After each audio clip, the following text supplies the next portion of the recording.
Talking about the decade without a name. This is a review for CNN's The 2000s, Episode 1, entitled The Platinum Age of Television. So if you watched our videos last year, you know that Steve, also known as Cousin Smoothie, reviewed CNN's The 90s, that documentary series that covered the 90s. And he was set to cover this season, the 2000s, the documentary about the 2000s, but then he got busy with other projects. He's, running for mayor, and he's trying to get this Mad Lib done, so he's too busy. He asked one of us to do it.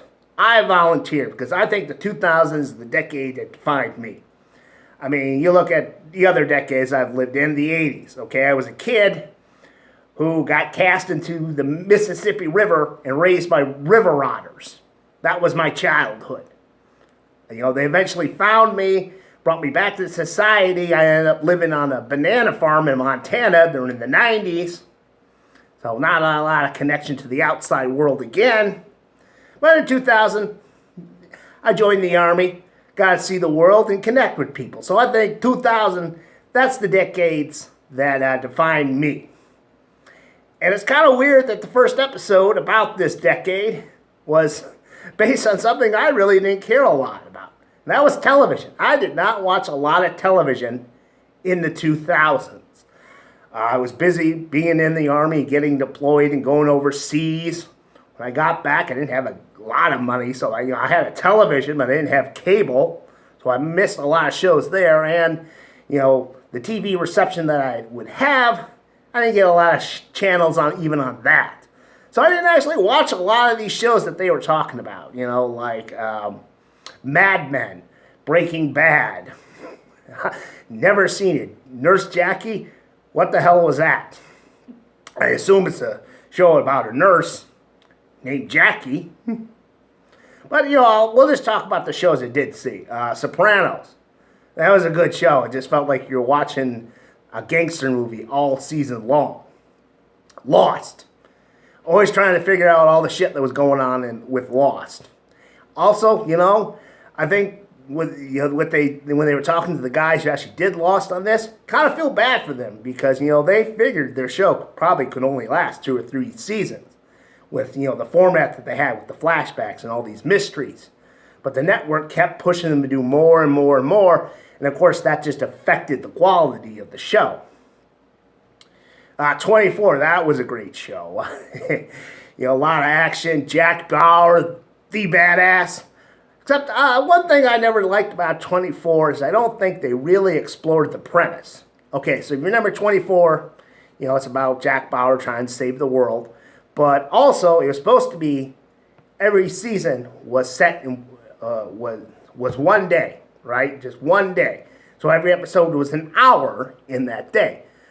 But they never really felt like all this stuff was happening in a day. It just felt like a regular TV show spread across a season. What I mean by that is, they never had like a box of donuts at CTU at the CTU building. And someone would eat a donut from that box. And let's say there's a dozen in there, right? So that's one less donut. Put that in the first episode, so now you have 11 donuts. Now, you don't have people eating donuts every episode because they're busy trying to save the world from a nuclear holocaust. But maybe, 6, 7 episodes in later, someone eats another donut from that. And you just keep track of how many donuts are in that box by the end of the season. They never went anywhere with that. Like I said, it didn't feel like the stuff that happened would happen in a day. But all around, it was a good show. I did enjoy it. Arrested Development, that was always funny. Not that funny anymore. And I don't mean the comedy, I just mean when you know what's going on backstage. Kind of hard to laugh at that show anymore. Oh, and of course, I got into the rise of reality television, which I did not watch at all because I just thought it was terrible crap, except for Survivor. I watched the second season of that very intensely. And, I was hoping Roger was going to win. You remember Roger from season 2? Nicest guy in the world. Of course he wasn't going to win Survivor because he was the nicest guy in the world. But he lasted pretty long in that show.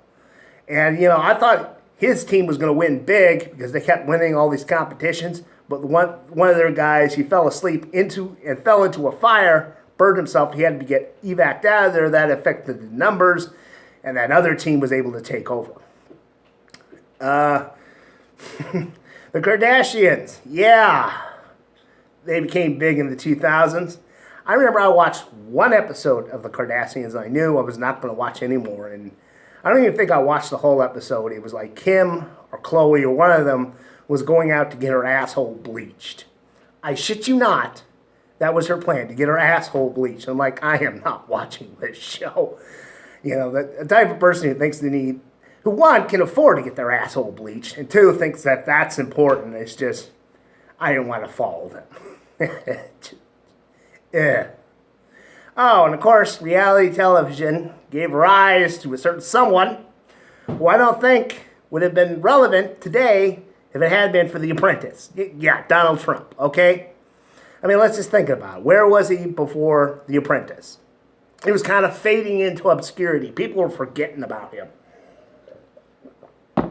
He was just some douche who made it big in the 80s with real estate. Of course, The Apprentice had to raise his star again, and then everyone knew who he was when 2016 came around, and of course, the rest is history. So, for its part in reality television, I'd like to thank you for that. I got you a thank you card, reality television, for giving the rise of Donald Trump and his inevitable presidency. Here it is. Thanks a lot, reality television.